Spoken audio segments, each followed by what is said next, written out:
buenas tardes a todas y a todos. Es un placer tenerlos nuevamente en los criterios del Poder Judicial, este espacio del el aula, taller de saberes y conocimientos que pues amablemente auspician tanto la Fundación Aguirre, Azuela, Chávez, Jauregui y AC Pro Derechos Humanos, como la revista Tiempo de Derechos. Y les agradecemos, como siempre, a nuestros queridos anfitriones, el doctor Rafael Estrada Michel y don César Ruiz, pues director de la revista y de la fundación, respectivamente. También agradecemos la presencia de Susana Miguel, también integrante de estos criterios del Poder Judicial, de Rita Maqueo, del Instituto de Ciencia Jurídica, y pues por supuesto la presencia de nuestro querido invitado del día de hoy, don Arturo Pueblita Fernández. Y pues con el placer de tener a toda nuestra distinguida audiencia con nosotros, pues déjenme darles la bienvenida a este programa con un tema pues bastante interesante y de una gran repercusión económica en nuestro país, porque estamos hablando nada más y nada menos que pues de la industria maquiladora y de exportación, que tiene pues una importancia enorme si consideramos que pues genera más de 3 millones de empleos. Entonces es un problema muy severo el que enfrentan porque el Servicio de Administración Tributaria, pues de un lado les cobra el impuesto al valor agregado, pero ahora quiere imponerles la obligación o declarar los responsables solidarios de retener este impuesto y como no se hizo en muchos casos, pues quieren fincarle los créditos fiscales respectivos. Por eso lo titulamos así el programa, Doble IVA a maquiladoras, porque creemos un tema que es un tema bastante técnico y muy, muy interesante. Y por ello, pues le agradecemos mucho a don Arturo Publita Fernández que nos haya aceptado esta invitación. Bienvenido, don Arturo, muchas gracias. Magistrado, pues muchas gracias a sus órdenes, gracias a César Ruiz, director de la revista Tiempos de Derecho, a Rafael Estrada Michel, a Susana Miguel, a Rita Maqueo y evidentemente a usted por la invitación. Me siento muy honrado de participar en este importante espacio de difusión de la cultura jurídica y de estudio de las resoluciones del Poder Judicial de la Federación. Qué amable, muchas gracias. Pues para nuestra querida audiencia, porque en el mundo de los abogados, pues don Arturo es muy conocido y reconocido como un gran especialista en la materia fiscal. Roberto es licenciado en Derecho por la Universidad Iberoamericana, tiene más de 20 años de experiencia en litigio, en consultoría, en la materia fiscal. Cursó la especialidad y la maestría de Derecho Fiscal en la Universidad Panamericana. Desde 2003 se dedica al litigio y a la consultoría en esta materia. A partir de 2007 es profesor titular de las materias de Derecho Administrativo 1 y 2, así como de Derecho Fiscal en la Universidad Iberoamericana y también en la Universidad Panamericana, donde imparte también los módulos de Derechos de los Contribuyentes y Facultades de las Autoridades Fiscales. También dentro de su labor académica, pues imparte clases de juicio contencioso administrativo en la especialidad de Derecho Procesal Fiscal y Administrativo de la Universidad Panamericana y en los módulos de contratos administrativos, en los diplomados de Derecho de los Contratos de la misma universidad y de impuestos sobre la renta de las personas físicas en el diplomado de Derecho Tributario de la Academia Mexicana de Derecho Fiscal, de la cual también fue coordinador. Ha representado a México en diversos foros internacionales, entre ellos como comunicante técnico en las 27ª Jornadas Latinoamericanas de Derecho Tributario celebradas en Lima, Perú, organizadas por el Instituto Latinoamericano de Derecho Tributario y el Instituto Peruano de Derecho Tributario, donde ha participado también con la ponencia de la responsabilidad tributaria.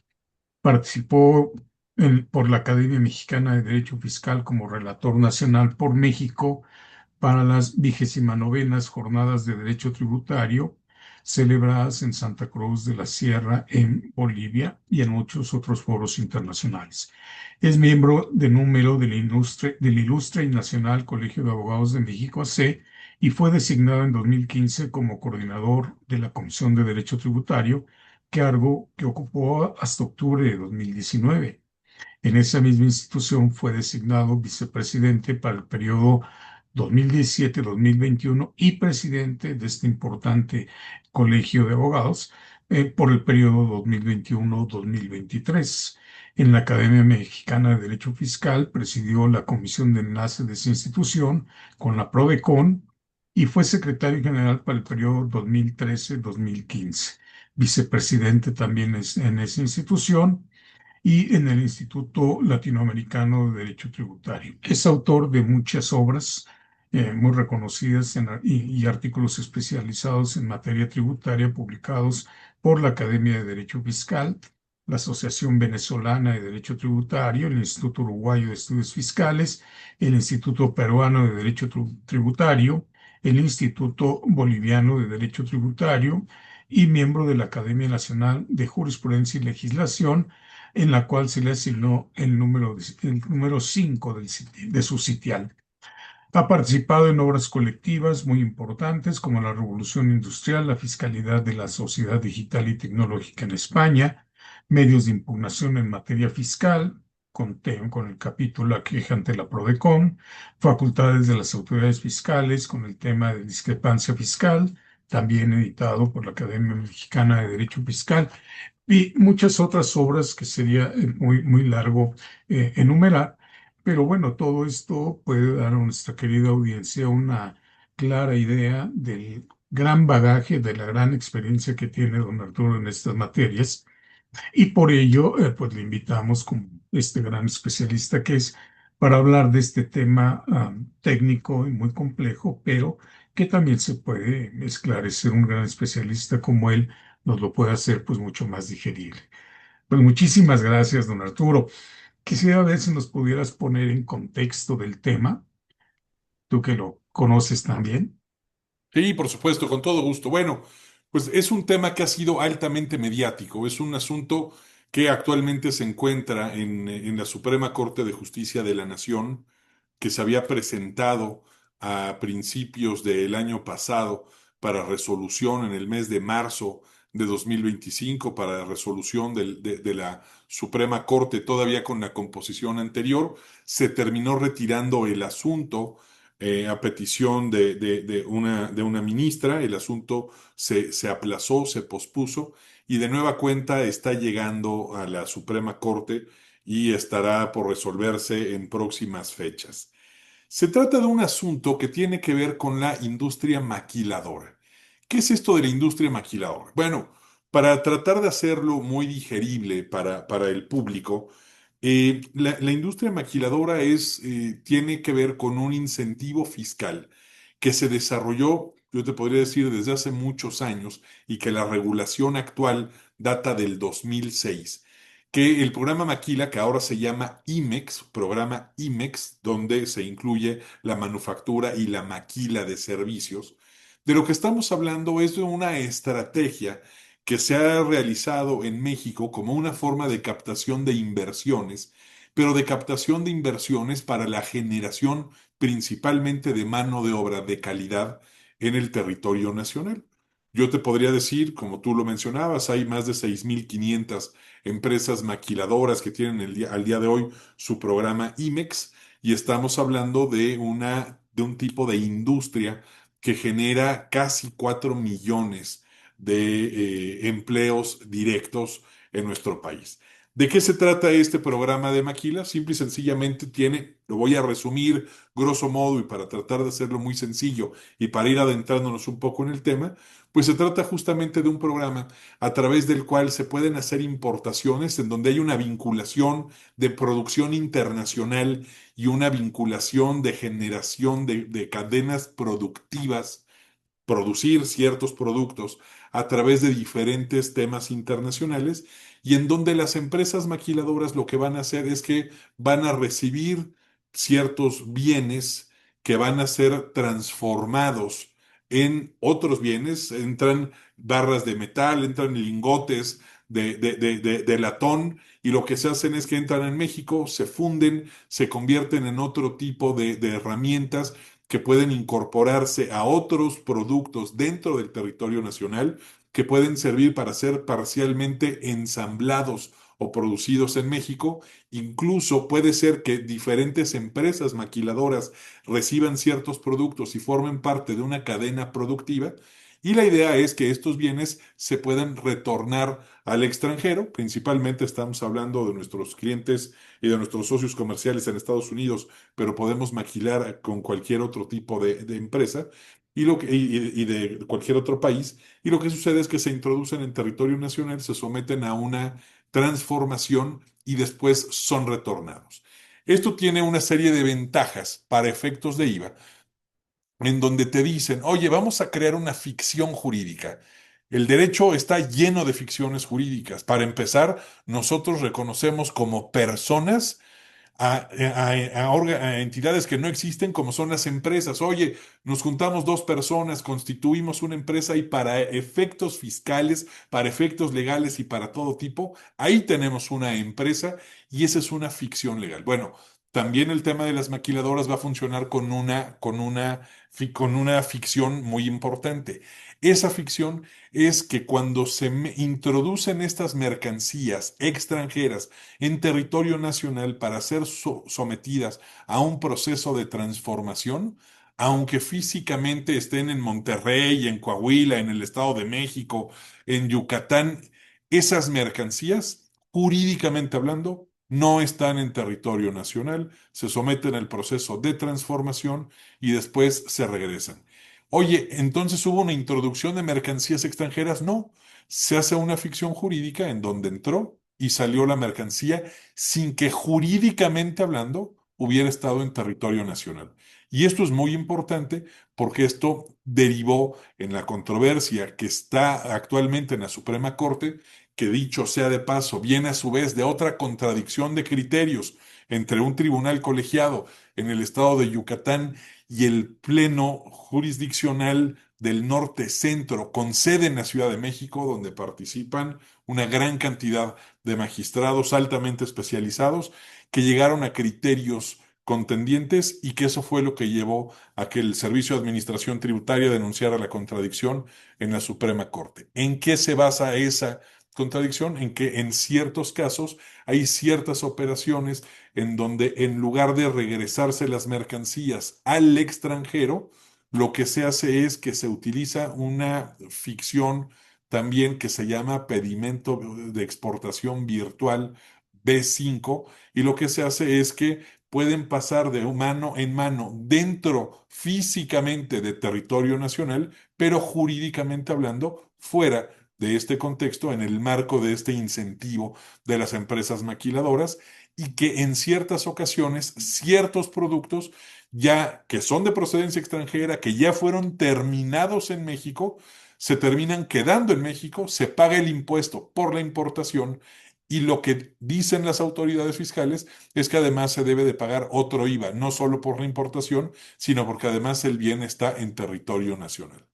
Hay mucho que discutir, hay mucho que se puede hablar y en mi opinión, que no se las voy a adelantar, pero hay un tema de una grandísima voracidad tributaria y que ahora también explicaré a qué se debe, en mi opinión, pero hay mucho de qué debatir jurídicamente sobre este tema.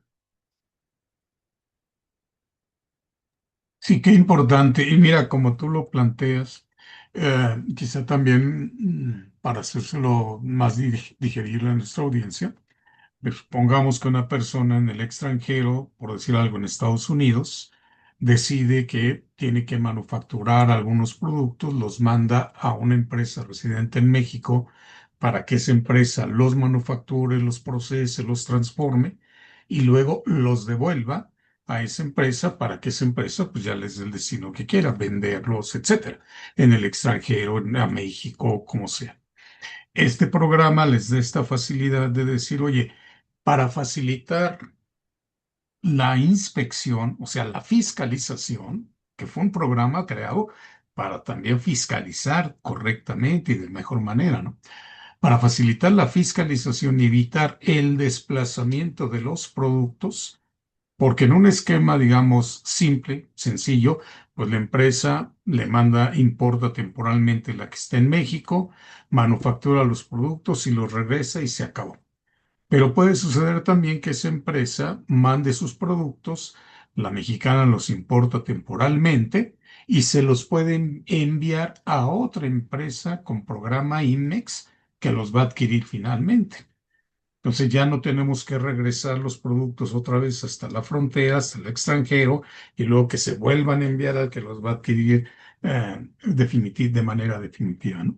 Entonces, ese programa, como tú bien lo apuntas, pues nació para darle estas facilidades tanto al fisco como a las empresas si no estuvieran gastando en desplazamientos físicos, ¿verdad? Sí es correcto, sí. Sí, sí, por supuesto. Así es, se trata de una manera de incentivar la generación de empleos en territorio nacional y de incorporar también a la industria mexicana en los eslabones productivos internacionales. En mi opinión, es un ganar-ganar. ¿Por qué? Porque cada vez que se establece y que se capta la inversión a través de este tipo de empresas maquiladoras, pues sí, a lo mejor no se van a quedar las utilidades de la empresa acá, pero genera empleos, genera movimiento económico, tiene una serie de ventajas y es algo que nos vuelve competitivos como país. Ahora que se ha hablado tanto del Plan México, de la presidenta de la República, que quiere hacer una captación de inversiones, a mí me parece que se mandan unas señales completamente absolutamente contradictorias, donde por un lado se sabe que existen mecanismos que permiten y facilitan la realización de actividades de comercio exterior que tienen que ver con la transformación de mercancías utilizando mano de obra capacitada en México y de muy alta tecnología y de muy buena manufactura además. Y lo que estamos haciendo ahora, pues, es justamente entrar en discusiones que si bien le pueden reportar una gran cantidad de dinero en función a una interpretación, ya veremos ahora qué tanta razón puede haber en esas interpretaciones y de dónde surgen esas interpretaciones, pero algo que pareciera que le podría dejar un gran recurso al Estado mexicano puede convertirse al mismo tiempo en una causal de cierre de empresas maquiladoras, de pérdida de empleos y que puede llegar a generar una serie de afectaciones no menores en la economía, por más que desde el Estado y desde las autoridades tributarias traten de desmentir y que digan que son nada más 120 empresas las que están en litigio. Son 120 empresas las que están en litigio, pero estamos hablando de un criterio que resultará obligatorio para todas aquellas personas, empresas maquiladoras, que se ubiquen en el supuesto que este criterio dejaría. Yo creo que en este caso estamos viendo con preocupación algo que se podría convertir en hacer caldo con la gallina de los huevos de oro en lugar de esperarnos a que ponga los huevos.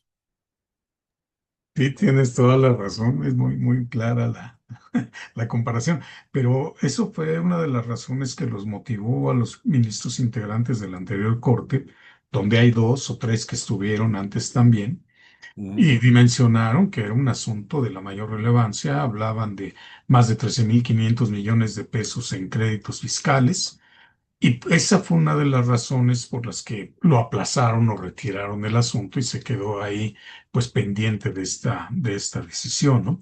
Y pues para nuestro auditorio, cuando hablamos de estas industrias maquiladoras, no estamos hablando de válvulas o de procesos industriales o de equipos industriales, estamos hablando de cosas tan cercanas como televisores, teléfonos, cosas así que representan pues una gran oportunidad para la mano de obra mexicana especializada.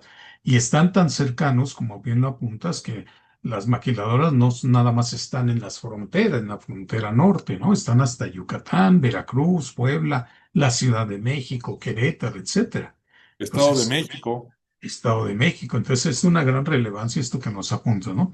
Bueno, y ahora entrando un poquito en el tema, ¿qué es lo que está pasando con estas maquiladoras? Si nos pudieras, ilustrar en esta parte, por favor, don Arturo. Y lo que está pasando es que hay ciertas operaciones, como ya les adelantaba, en donde se hace, y es algo que está completamente previsto, entra la mercancía de procedencia extranjera para ser sujeta a un proceso de transformación y se establece este estímulo en donde se considera que hay una importación temporal, pero una importación temporal dentro de un programa de maquila que considera, ya sea una ficción legal, que esos bienes no están jurídicamente en territorio nacional para efectos de IVA.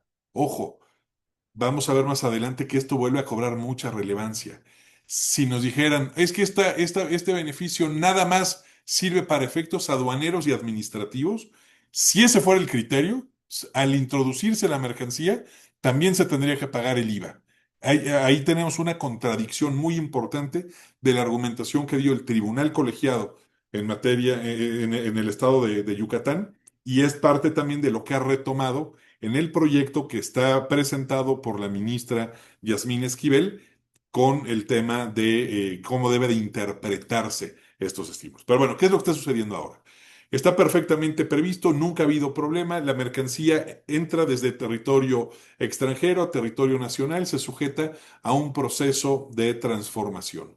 Si ese bien se regresa, ya es perfecto, se acabó, no hubo ningún problema. Es más, de repente se dieron cuenta que incluso era necesario que una vez que cruzaban físicamente la frontera, era necesario que se pasaran de una fábrica que podía estar una en Nuevo León y la otra en el Estado de México para continuar con el proceso industrial. ¿Qué era lo que sucedía con ese caso? Ahí se crearon estas exportaciones virtuales. ¿Qué quería decir eso? Oye, los bienes ya se sujetaron a un primer proceso de transformación industrial, pero no se ha terminado su proceso. De ahí se van a pasar a otra maquila, a otra fábrica que también tiene un programa IMEX que va a recibir los bienes ya transformados por la otra maquiladora, los va a recibir y los va a seguir transformando. Entonces decían, claro, hay una exportación virtual. ¿Qué quiere decir esto? Supongamos que la primera de las empresas mexicanas estaba en Monterrey y de ahí había que mandarlo a una que estuviera en Ecatepec, en el Estado de México. Lo que iba a suceder es que se mandaba desde Monterrey hasta Ecatepec los productos ya transformados para que se siguieran transformando. Ese paso de Monterrey a Ecatepec iba a significar también un tema de una exportación virtual. Pero ¿por qué exportación virtual está en México? Ah, porque es una ficción legal que lo que nos está diciendo es que el bien está pasando dentro de un régimen especial en materia aduanera, está pasando de un lugar al otro, pero jurídicamente hablando se considera que no está en territorio mexicano. Y una vez más, jurídicamente hablando, no estoy diciendo, oye, para efectos administrativos, no estoy diciendo para efectos fiscales. Para todos los efectos jurídicos, esa mercancía está transitando dentro de un régimen especial de beneficio, está pasando de un lugar al otro. ¿Qué era lo que pasaba? Empezaba la transformación en Monterrey, de ahí se mandaba a Ecatepec, en Ecatepec se terminaba de armar el producto, lo que sucedía era que si ya los bienes transformados completamente podían irse después a Veracruz o ya después los podías mandar de regreso en Veracruz a través de otra exportación virtual o ya los podías mandar a Nuevo Laredo, a Laredo, Texas, hacías la exportación y se había terminado. Oye, ¿había habido pago de impuesto al valor agregado ahí? No, simple y sencillamente porque jurídicamente no había habido importación y jurídicamente hablando no había existido enajenación cuando pasaba de la empresa que estaba en Monterrey a la empresa que estaba en Ecatepec. Salía, no había ningún problema. Ah, el problema comenzó cuando eventualmente los productos ya terminados, en lugar de regresarse al extranjero, en lugar de regresarse a Texas, lo que sucedía era que, oye, pues mándame a lo mejor la mitad del cargamento y la otra mitad déjalo porque va a ser ya un producto que se va a comercializar en México. ¿Qué era lo que se hacía? Bueno, en ese momento se retrotraía el efecto, desde que había entrado primero a Monterrey y después a Ecatepec, y lo que decían, bueno, ya están los bienes en Ecatepec, los vamos a comercializar en México, ah, entonces cambiamos el régimen. Ya no están en este régimen de importación temporal para la transformación de la mercancía, sino que ahora ya lo importamos, jurídicamente hablando. Ah, entonces ya está la importación, con eso se está pagando ahora sí el impuesto al valor agregado. Y lo que está diciendo la autoridad fiscal es, espérate, espérate, espérate, me debes el IVA. ¿Cómo que te debo el IVA? Estoy pagando el IVA por la importación de los bienes. No, tú le debiste de haber retenido a la empresa en el extranjero porque está realizando una enajenación en territorio nacional y como hay dos temas diferentes de causación del IVA, que son la enajenación de bienes en territorio nacional y la importación, pues tú me estás quedando a deber una.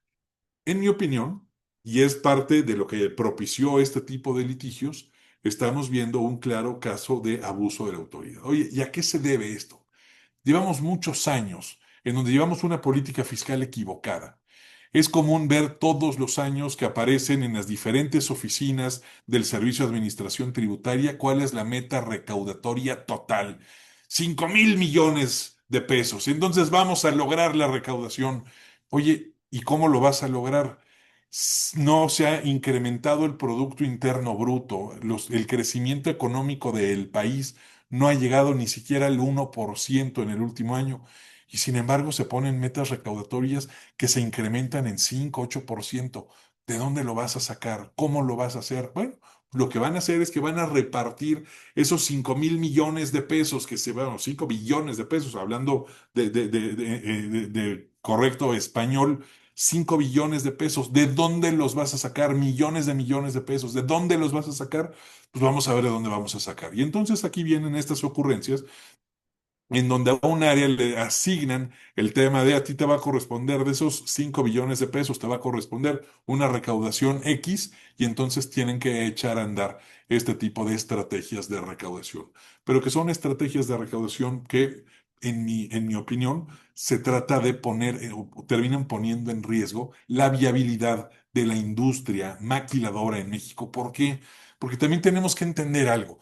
El principal beneficio que generan este tipo de empresas, sí, las empresas, los empresarios que montan sus plantas industriales y que traen los productos del extranjero para transformarlos, van a tener una utilidad.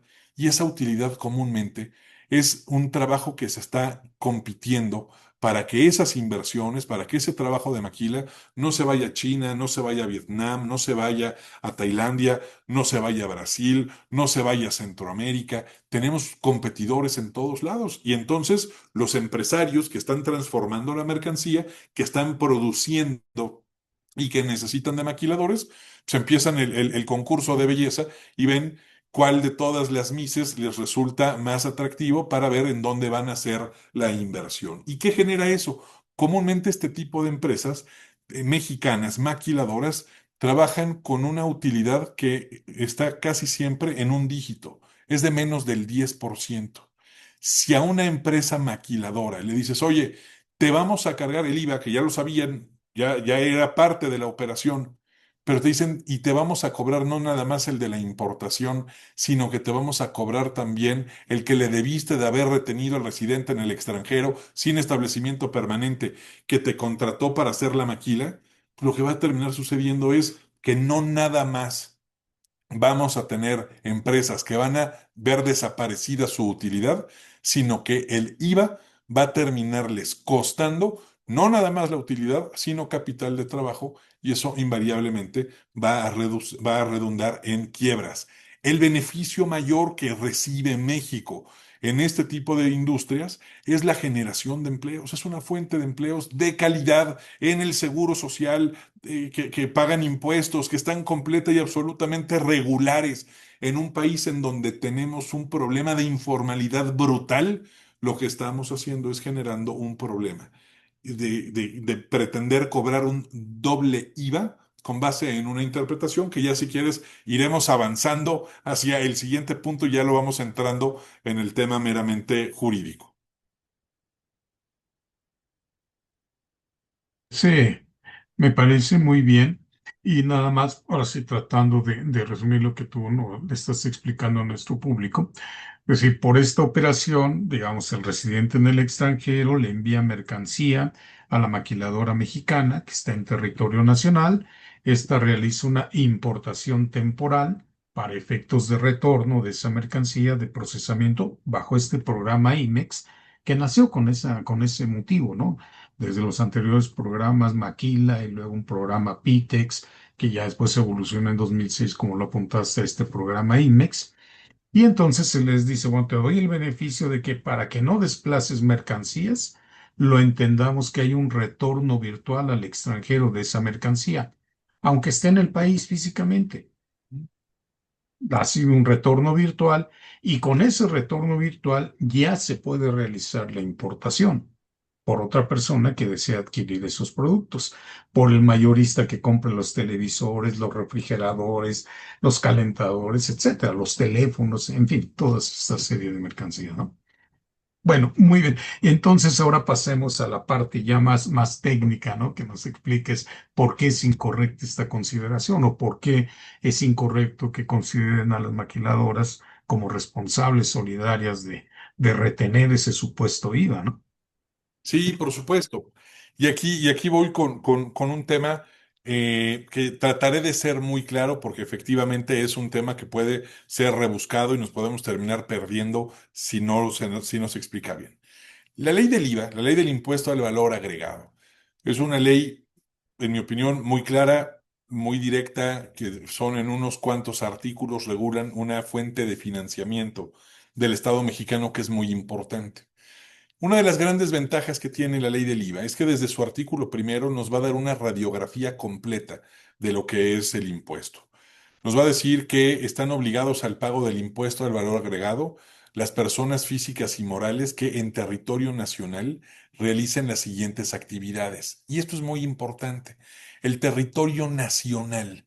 ¿Qué debe entenderse por territorio nacional? Pues todo lo que es México, lo que es la zona, el territorio conforme a los criterios constitucionales, la zona económica exclusiva, todo eso debe entenderse por México.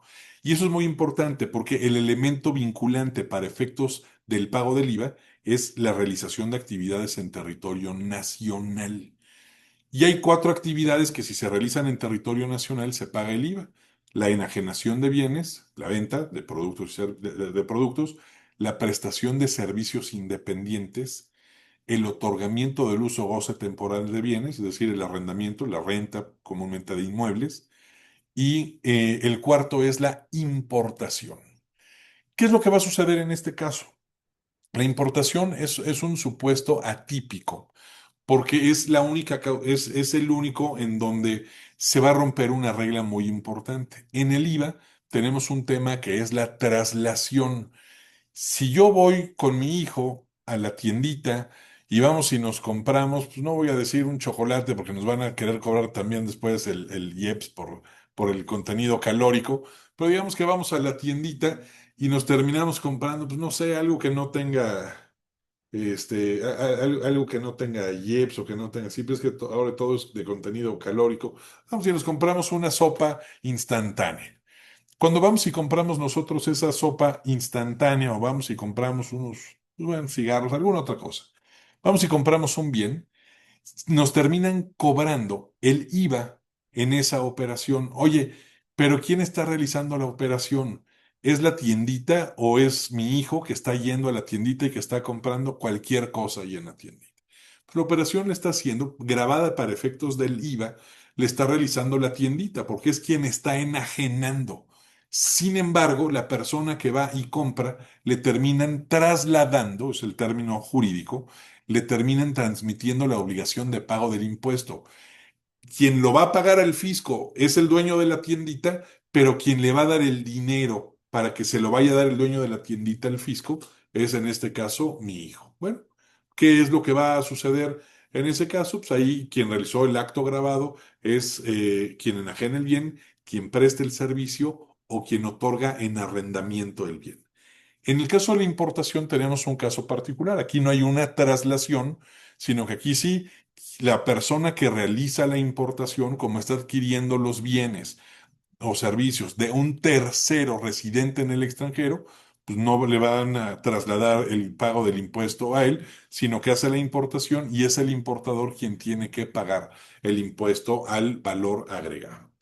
Esto es importante porque lo que estamos viendo aquí es que las autoridades fiscales están pretendiendo generar, efectivamente, en mi opinión, un tema de un doble cobro.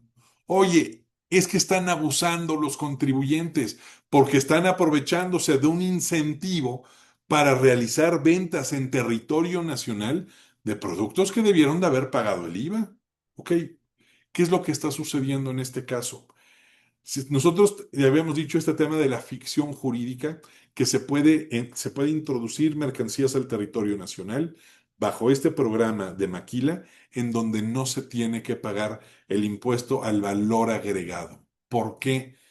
Porque es una ventaja que se da desde el punto de vista, sí aduanero, sí administrativo, pero también fiscal.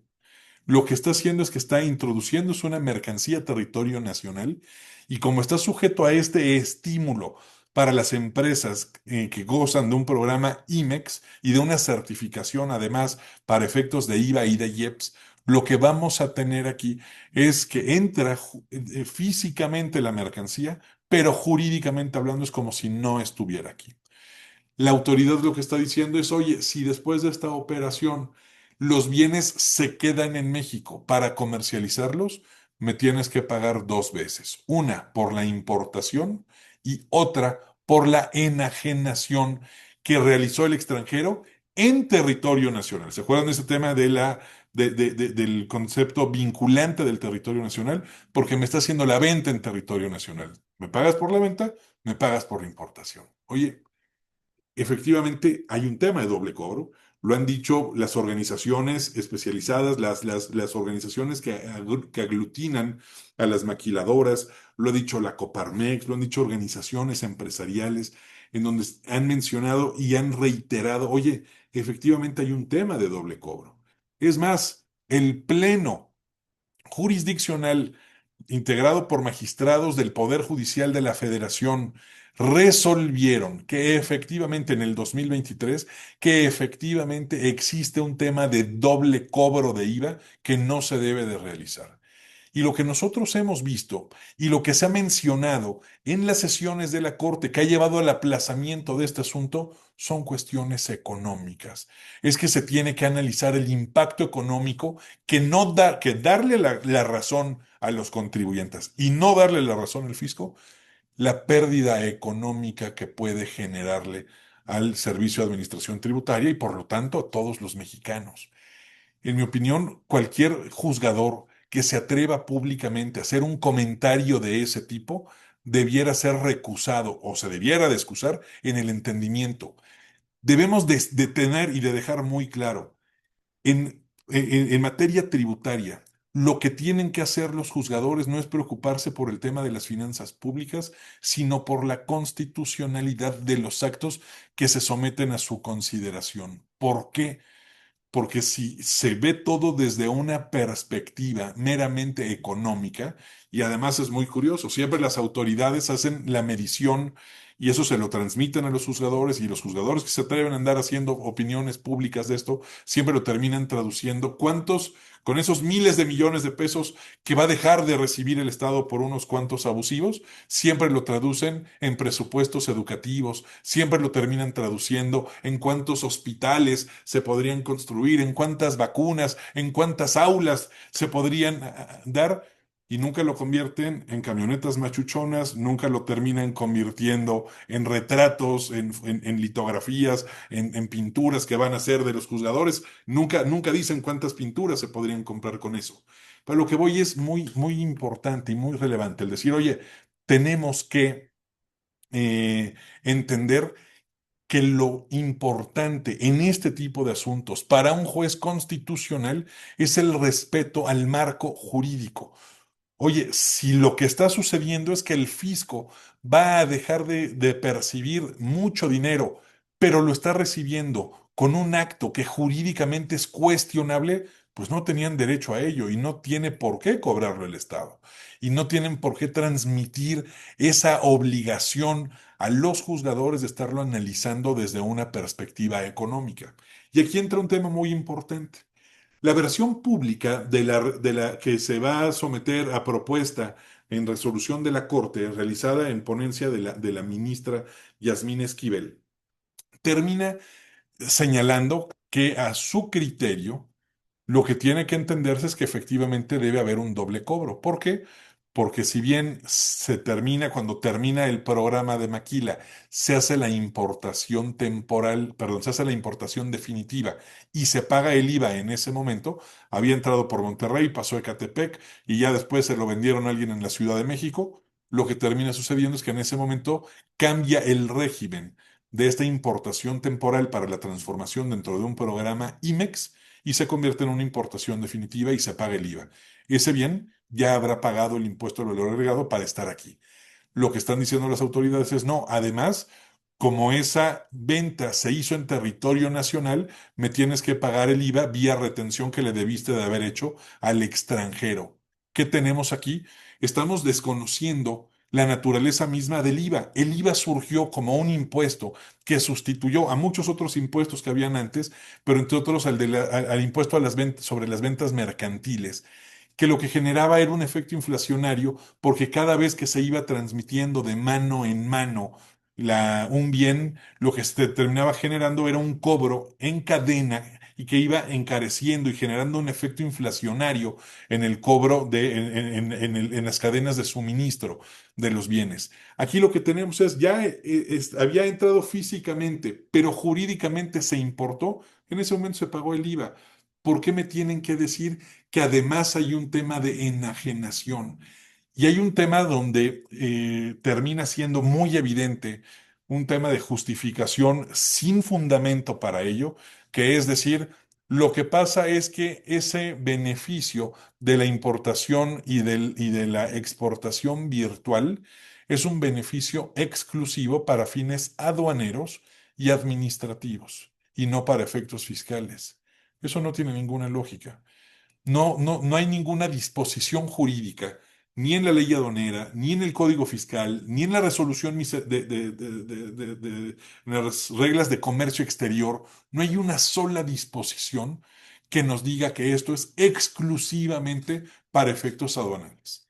Vamos a hablar brevemente de otra ficción legal. Es el caso, por ejemplo, de los fideicomisos o de la asociación en participación. En el artículo 17b del Código Fiscal de la Federación te dice que si dos personas se reúnen y firman un contrato para repartirse utilidades y pérdidas de un proyecto en común, eso es una asociación en participación, independientemente del nombre que se le dé al contrato de joint venture o como lo quieran llamar, es una asociación en participación y nada más para efectos fiscales, se va a considerar que esa asociación en participación es una empresa y debe cumplir con las obligaciones fiscales como si fuera una empresa. Pero ahí sí está acotado y es un concepto desarrollado en la doctrina que se llama la autonomía calificadora del derecho tributario. En la doctrina internacional y que ha sido adoptada por México, se reconoce que ciertas figuras del derecho común el legislador tributario fiscal pueda recaracterizarlas y darles un contenido y una esencia propia para efectos del derecho tributario. No existe esto para efectos de la materia aduanera como tal.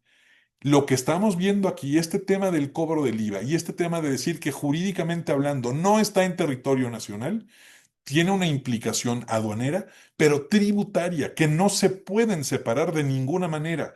Porque de lo contrario, si me dijeran que los beneficios son en materia aduanera, nada más para que no se paguen las contribuciones al comercio exterior, el impuesto general de importación o los derechos de trámite aduanero, si me dijeran que es nada más para eso, entonces estaríamos hablando de una exención de esas contribuciones. Pero no, la ficción legal es que los bienes no están en territorio nacional y al no estar en territorio nacional no se cumple con la regla del artículo primero de la ley del IVA por el tema de la enajenación.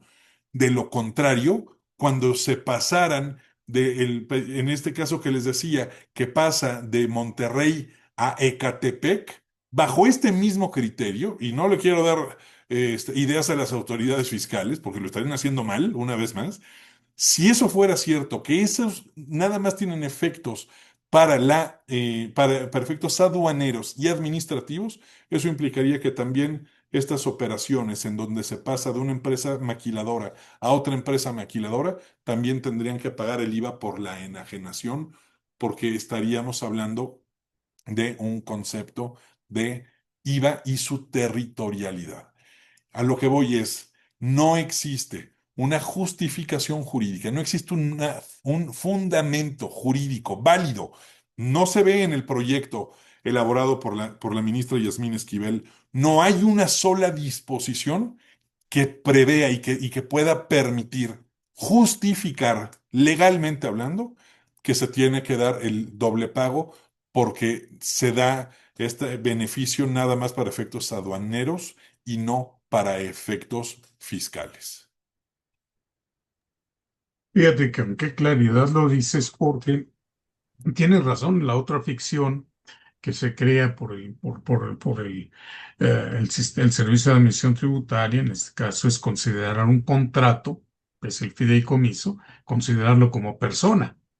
Sí, desde la perspectiva civil, pues es un contrato y no una persona, pero en la perspectiva tributaria le dan la naturaleza de persona. No pasa esto, como bien lo dices, en la materia aduanera, y esta primera premisa en que se sustenta el proyecto de decir que son nada más regulaciones de tipo aduanero, pero que no contienen regulación alguna de tipo tributario, pues hasta resulta una afirmación incorrecta. Por La ley supuesto. aduanera regula el impuesto de importación, establece cómo se va a calcular, etcétera, ¿no? Las reglas de comercio exterior, pues están creando un supuesto de retención que no prevé la ley del impuesto al valor agregado. Entonces, decir esto, pues es totalmente contradictorio, porque más adelante en el proyecto dicen, como las reglas dicen que la compraventa se hace en territorio nacional, dice, entonces se tiene que pagar el IVA. Dices, bueno, entonces, ¿sí tiene o no tiene aspectos tributarios? No, no, oye, magistrado, y además hay algo adicional. ¿Quién está defendiendo esto en la Suprema Corte? El Servicio de Administración Tributaria. Y yo te aseguro que en la orden de visita o en la revisión de gabinete están invocando justamente su facultad como autoridades fiscales y de comercio exterior, de fiscalización al comercio exterior, para efectos del IVA. Pues claro, porque todo está mezclado. Sí hay un beneficio, el estímulo es completo. Lo están tratando de seccionar para justificar algo que no es justificable.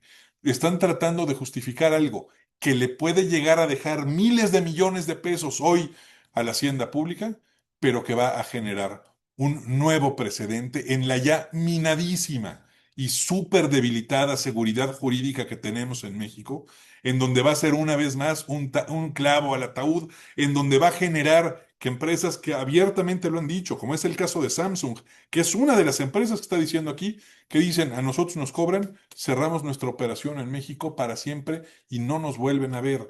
Y eso lo estamos viendo en el marco de la negociación del Tratado de Libre Comercio con nuestros socios de Canadá y Estados Unidos. Esto debiera prender absolutamente todos los focos de alerta. Esto es algo que se va a terminar hablando en las mesas de discusión.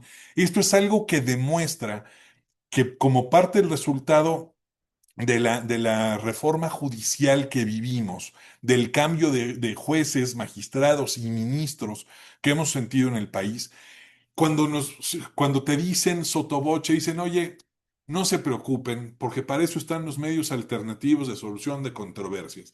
Si tú ya no confías en tus jueces mexicanos, pues lo llevamos a un tema de arbitraje. ¿Qué creen? Los temas fiscales y los temas aduaneros no son susceptibles de meterlos a arbitraje, por lo menos de esta forma, no las resoluciones y las liquidaciones de impuestos. Bueno, sí, ahora está la ley de mecanismos alternativos de solución de controversias y en el tribunal te van a decir que tu asunto es susceptible de someterlo a un procedimiento de negociación de este tipo. Te voy a decir algo, las autoridades fiscales no tienen absolutamente ningún incentivo para sentarse a negociar cuando saben que con el criterio económico pueden llegar a convencer a los jueces hasta el más alto nivel. Es muy cierto y una pues, tristeza muy grande para la justicia mexicana. Nada más lo acabamos de ver hace unos días, ¿no? En la Suprema Corte. Pues es que sí hay que cobrarles, si es proporcional y si es equitativo, porque son sociedades anónimas y tienen con qué pagar. O hay que declararlo así porque pues a mí me sacaron de una playa. Es Sí, decir, sí. si esa es la calidad del debate, caray, pues sí estamos en graves problemas, ¿no? Sí, o luego dicen que van a votar por un proyecto porque está muy bonito y lo abrazan. Pero bueno, a lo que voy con esto es que se vuelve un tema muy importante, la argumentación. Y esto Sí. es algo que están viendo las calificadoras, es algo que están viendo los despachos que se encargan de hacer análisis de riesgo respecto del tema de las inversiones. Es algo en donde han salido a pronunciarse las diferentes organizaciones empresariales en México. Alguien me va a decir, bueno, pues claro, es que no quieren pagar impuestos, es que están viendo nada más por sus privilegios. No, es que lo que se tiene que entender es que efectivamente este tipo de resoluciones, si son mal implementadas, pueden terminar acarreando un problema en donde se vayan a perder fuentes de empleo. Oye, con esto se van a cerrar las 6.500 maquilas que hay en el país. No, no, no. Pero con que se pierdan 120, con que se pierdan 50.000 empleos, estamos hablando de una situación verdaderamente de riesgo. Hoy, los inversionistas en México se preocupan también por la situación de la inseguridad.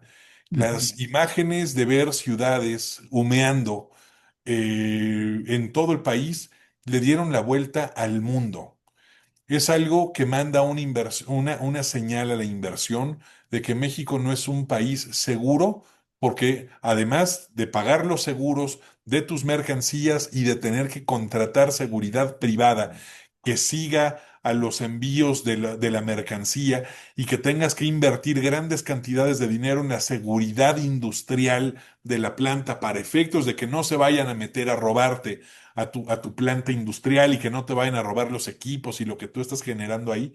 Además de eso, se está generando un tema de seguridad jurídica y la seguridad jurídica es una herramienta esencial para la captación de inversiones y tiene una gran ventaja para el Estado mexicano y para cualquier Estado, que la seguridad jurídica es gratuita. La seguridad jurídica se tendrá que invertir en buenos jueces, pero no se tienen que hacer las inversiones de aeropuertos, de puertos, de carreteras, de bodegas, de corredores, de líneas férreas para carga. La seguridad jurídica es algo que tienen a la mano y que con talento se puede echar a andar. Lo que estamos viendo es un deterioro institucional de las condiciones nacionales para la captación y para el mantenimiento de las inversiones. Es muy común que nos digan, oye, seguimos captando inversiones a niveles históricos. Se tiene que hacer un análisis de la inversión extranjera neta. Esto es lo que llega y lo que cierra. Eso es lo que se tiene que ver, no es nada más lo que llega. Es como si yo les dijera, oigan, qué bruto, en el despacho este mes cobramos muchísimo dinero, oye, pero te gastaste más de lo que entró, no fue suficiente para sufragar los gastos. No me digas la parte buena, dime la realidad. Y en este caso, lo que tenemos es un esquema en donde no hay esta seguridad para las inversiones. Y otro tema que es muy importante, la maquila. La industria maquiladora tiene un impacto real, social, muy importante de generación de empleos. Esa es la forma de combatir la pobreza. Esa es la forma de generar riqueza. Esa es la forma de generar elevadores sociales. Tenemos que apostarle a la inversión. No nada más tenemos que pensar en programas subsidiados con este tipo de impuestos. Sí. Sí, efectivamente, y además, pues tenemos que darnos cuenta de que con estos criterios estarían matando a la gallina de los huevos de oro. Y cada vez nos vamos cerrando y cerrando más, la economía va perdiendo mucho sin seguridad jurídica. Y esto pues es un elemento sustancial para que pueda existir una economía sana. Si no hay seguridad jurídica, no hay una economía estable. Y con estos problemas que vimos toda la semana a partir del domingo, pues sí, los inversionistas la van a pensar varias veces antes de continuar trabajando con maquiladoras en México. Por Pero supuesto. volvamos, si no tienes inconveniente, a la parte de esta contradicción de criterios, que este proyecto yo creo que lo deben de reflexionar muy bien, porque si no estoy mal, y tú me corregirás por favor, la segunda base de este proyecto es decir que entonces la operación está realizada en México porque la mercancía está en México. sea, desconociendo todas estas ficciones y todos estos procesos, todo lo que llevó a obtener estos beneficios, concluye nada más que la mercancía está en México. Pero si la mercancía estuviese en México, ¿cómo la importa definitivamente el otro? ¿No? Claro. Habría un problema ahí, pues, técnico. Claro, es que ahí está justamente el tema de la doble tributación. Estamos entrando en un tema en donde si no se hubiera realizado, ya se realizó la importación, ahora puede venir un tema de enajenación de quien haya tenido ese bien. Si lo que sucede es que esos bienes se le terminan pasando a un tercero y ese hace la importación, pues a partir de ahí, conforme vaya transmitiéndose la propiedad de los bienes que se produjeron en este programa, pues ya se irá pagando el impuesto al valor agregado por cada uno de estos casos. Aquí el tema es que si hay un tema de doble cobro por la importación, que eso, en mi opinión, es lo legal, es lo válido, es lo que tiene que suceder, pero el tema que están incorporando, en mi opinión, de manera indebida, generando una pérdida de competitividad, que ojo, también hay un tema muy importante, la doble tributación per se no es inconstitucional. Existen criterios muy antiguos de la Corte que te dicen, lo que es inconstitucional es que a través de la doble tributación se extinga la fuente de riqueza. ¿En este caso se está extinguiendo la fuente de riqueza? No. En este caso, el problema no es en el tema de la proporcionalidad en el tema del impuesto, sino que se está generando una causación que no está prevista en la norma. Utilizan las reglas de comercio exterior, la 3.8.9, para decir que esa es la justificación, para decir que se trata de la extinción de la importación y que también tuvo que haber habido una enajenación. No, es que es exactamente lo mismo. Si yo voy y contrato a través de un agente aduanal para comprar un determinado bien, imaginemos que quiero comprar, no sé, algo que no hubiera en México, una motosierra, y la quiero comprar yo en Texas y la voy a importar, pues lo que voy, se va a pagar el impuesto al valor agregado porque yo traje la motosierra y la traje a territorio nacional. Si yo después tengo una casa comercial y le vendo esa motosierra a alguien más, habrá IVA por esa enajenación. Pero es tanto como si me dijeran, ¿sabes qué? Importamos en un tema de importación temporal el bien a México. Y luego dije, ¿saben qué? Ya me gustó el bien, me lo voy a quedar. Hago la importación, que me dijeran, sí, pagas la importación, pero también enajenación, porque las dos se hicieron aquí. No, la enajenación y la importación no pueden coexistir simultáneamente. La importación sustituye esta parte de la operación. Por eso cobra relevancia lo que les decía. En la enajenación se traslada el IVA, en la importación no se traslada el IVA.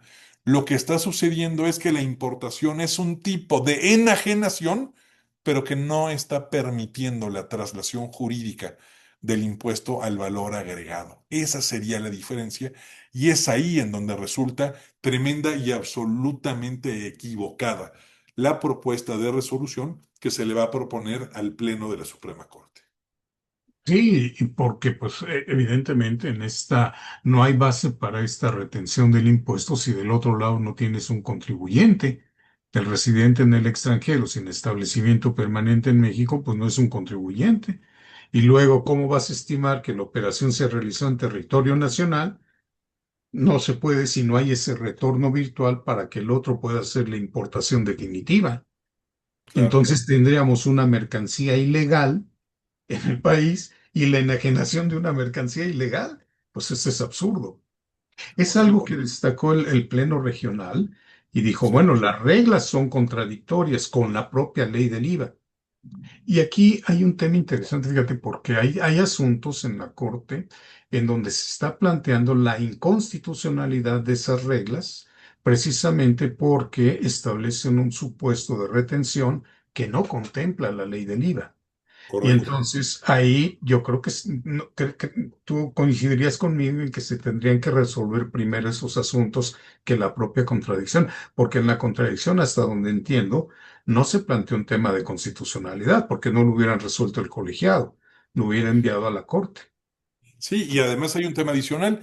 esta contradicción que se suscita en ambos casos son de resoluciones que vienen de revisiones fiscales. ¿Qué quiere decir? En primera instancia, el Tribunal Federal de Justicia Administrativa le había dado la razón a los contribuyentes. Los asuntos llegan al pleno de circuito ya nada más para definir el criterio, pero llega también allá en Yucatán, donde le dan la razón al Servicio de Administración Tributaria, pero llegan ya con un criterio en donde el propio Tribunal Federal de Justicia Administrativa, en su sala regional, había emitido una resolución en donde incluso ahí sí, en la resolución del colegiado de Yucatán, se hacía esta referencia sobre la inconstitucionalidad de las reglas de comercio exterior por violentar la garantía de legalidad tributaria que establece eh, una limitación para que se pueda regular en normas que no sean una ley formal y materialmente hablando, elementos esenciales de las contribuciones. En este caso, hay una franca violación a eso. Eso se tendría que haber resuelto primero. Si eso se resolvía, ya no se podía llegar a la contradicción de fondo de lo que planteó el Pleno de circuito y lo que se resolvió en el Tribunal Colegiado en Yucatán. Es una parte adicional para hacer más complicado todo este tema. Pero bueno, tú nos has dado una gran claridad, nos lo has puesto muy, muy concreto, de una manera muy clara. Y bueno, creo que es evidente lo que planteas de la problemática tan grave que encierra este asunto y todos los demás que tienen a la par de este, porque si nada más se establece con estos argumentos esa resolución, creo que quedarían muchas cosas por explicar y se haría un sistema totalmente contradictorio. Entonces, para el pobre, la pobre En máquina. detrimento de la generación de empleos, en detrimento de la generación de empleos y de generar derrama económica en el país. Ese es el tema fundamental, ¿no? Que la grave afectación que va a tener en términos económicos y de seguridad jurídica para nosotros. Ha sido de veras un verdadero placer, Arturo, que toda esta tan didáctica explicación que has tenido. Y a mí me encantaría ver si don César Ruiz tiene alguna pregunta para nosotros en este tema. Muchísimas gracias a ambos. Espero que me estén escuchando bien porque mi internet ha estado un poco problemático. Pero de entrada quisiera felicitarlos a ambos por esta extraordinaria explicación. Estamos hablando de temas demasiado complejos, pero la habilidad de ambos, tanto su experiencia como su habilidad docente, les permite hablar de esto con mucha claridad. Entonces, muchísimas gracias. Estamos seguros que para nuestro público ha sido bastante enriquecedor. A mí solo me gustaría resaltar 3 puntos que han dicho muy bien. El primero, el proyecto, y para la gente que nos escucha, el proyecto lo que quiere es cobrar IVA 2 veces por 2 supuestos que son excluyentes, y lo dijo Arturo muy bien. Eh, o le haces caso a la ficción y entonces estamos importando, o no le haces caso a la ficción y es enajenación de bienes, pero no puedes hacer las dos. Y eso es algo que deben de tomar en consideración los ministros a la hora de votar este proyecto. No puedes cobrar el IVA por las dos situaciones porque son excluyentes. La segunda, y es algo importantísimo que dijo Arturo al principio del programa, nos estamos acostumbrando, y con el acuerdo del bienestar pues es más que obvio, de, de que las resoluciones en materia tributaria, en las resoluciones en materia de recaudación de recursos para el gobierno, tienen como componente esencial la perspectiva económica, la necesidad que tiene el gobierno de tener dinero. Y sin embargo, no debemos permitir que esto siga avanzando, porque la necesidad de tener recursos, pues esa va a ser permanente en cualquier tipo de gobierno, pero para eso están las leyes tributarias, para eso está el artículo 31, fracción cuarta, de que deben de seguir los parámetros de legalidad, proporcionalidad, equidad y destino al gasto público. Entonces, no debemos dejar nosotros como gobernados, es más, y eso me lleva a mi tercer punto, no debemos dejar como gobernados que sea una constante que la materia tributaria sea juzgada conforme a una perspectiva económica, porque entonces es inevitable que la necesidad de recursos vaya siempre a dar como consecuencia pues que el gobierno tenga la razón porque necesita recursos. Y eso no puede ser el parámetro de constitucionalidad, sobre todo porque estamos hablando de la propiedad de los individuos, estamos hablando de nuestros ingresos, de nuestra propia necesidad de subsistencia. Y esto me lleva a un tercer punto que habíamos platicado hace poco, tuve la fortuna de aplicar con el magistrado Cruz Razo, eh, ayer sobre este tema y en relación con la sesión precisamente también en días recientes de la Suprema Corte, en la que hablaba de que, lo que decían ustedes, ¿no? La multa es 700% del valor del cobro original. Es proporcional, no importa que sea proporcional, son sociedades anónimas y lo pueden pagar, es mínimo. A mí me sacaron de la playa, las tortugas van y desoban al mar, eso tampoco es cierto. Pero todo esto yo creo que como fundaciones, como académicos, como abogados practicantes, como organizaciones, debemos de asumir también nuestra responsabilidad de alzar la voz y de evidenciar esta erosión en la técnica jurídica que está sufriendo nuestro máximo tribunal.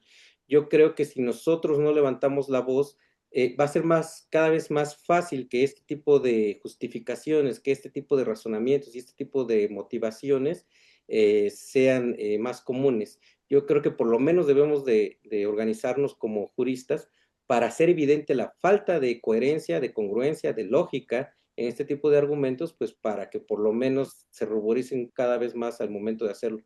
Yo los felicito a ambos porque yo tuve la fortuna de que cuando estaba la reforma judicial, Arturo nunca dudó en firmar cuanto comunicado pudo para, en nombre de, como presidente del Ilustre Nacional Colegio de Abogados, alzar la voz en contra de la reforma judicial y como miembro del Colegio de la Abogacía también. Y en algún momento estaba yo recordando que tanto Juan Carlos, un servidor, Rafa, Estrada Mitchell y Arturo, también hicimos un comunicado que salió en los periódicos en los que alzábamos la voz en contra de todos estos problemas que iba a causar una reforma judicial que iba a erosionar la imparcialidad y la independencia judicial, y hoy simplemente estamos viviendo las consecuencias de eso que previmos y que tratamos de evitar. Entonces, yo solo los felicito por este evento y pues solo lanzaría esta convocatoria que sigamos alzando la voz para que este tipo de abusos retóricos pues no nos quiten lo poco que nos queda de derechos fundamentales. Muchísimas gracias a ambos. Muchas gracias, César. Ah, muchas gracias a ti, César. Y pues, querido don Arturo, no sé si desees agregar algo más, porque ya hemos abusado mucho de tu tiempo. No, hombre, con todo gusto. Nada más agradecerte, magistrado Cruz Razo, agradecerle al doctor César Ruiz, al doctor Rafael Estrada Mitchell, a todo el equipo de Tiempo de Derecho, de la Fundación, pues haber tenido esta magnífica oportunidad de platicar con ustedes. Espero que haya sido de interés del público.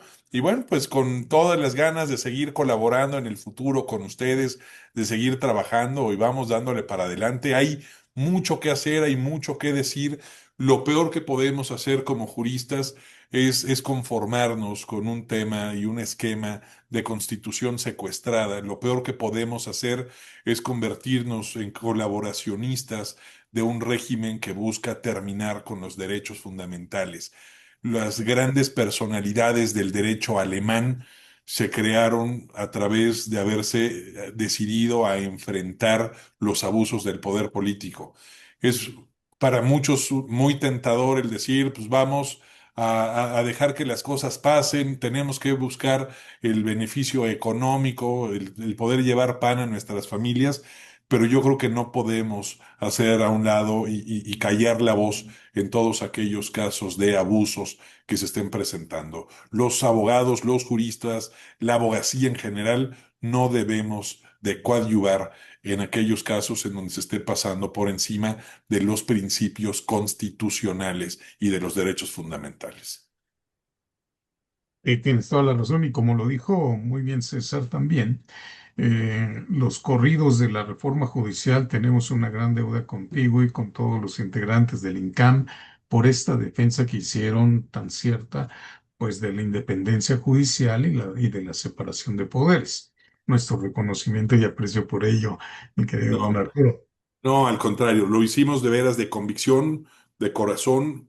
Yo considero y lo sigo considerando y lo seguiré diciendo, no era lo que México necesitaba, no es lo que México necesita, no es la justicia que nos merecemos como mexicanos. Se tiene que revertir esto. ¿El sistema anterior era perfectible? Claro que era perfectible.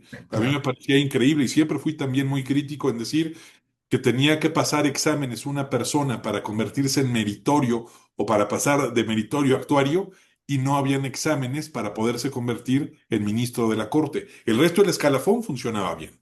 Pero entonces con justificaciones que no atendían a la realidad, generando un efecto corruptor a través de un discurso político, se terminó generando una afectación que nos va a llevar generaciones revertir y establecer. Tenemos que hacer que las cosas funcionen. Sabemos que no se va a revertir de manera sencilla, pero no podemos dejar de alzar la voz, siendo críticos y siendo propositivos también. Gracias por tu generosidad al compartir tus conocimientos tan vastos, mi querido don Arturo. Y la fundación pues te extiende un reconocimiento. Te lo presentamos aquí, pero ya se te enviará en breve. Pues que formula la fundación, el Instituto de Ciencia Jurídica y la revista Tiempo de Derechos como un reconocimiento a esta participación que has tenido. Muchísimas, muchísimas gracias. Pues muchas gracias a ustedes, encantado y me dará mucho gusto seguir participando con la fundación y con la revista. Muchísimas gracias. Te tomamos la palabra. Pues muchas gracias a nuestra querida audiencia también por hacernos el honor de seguirnos en estos espacios abiertos principalmente para tratarles de llevar estos temas a ustedes. Muchísimas gracias a nuestros queridos anfitriones y pues nos vemos en la siguiente. Gracias y buenas noches.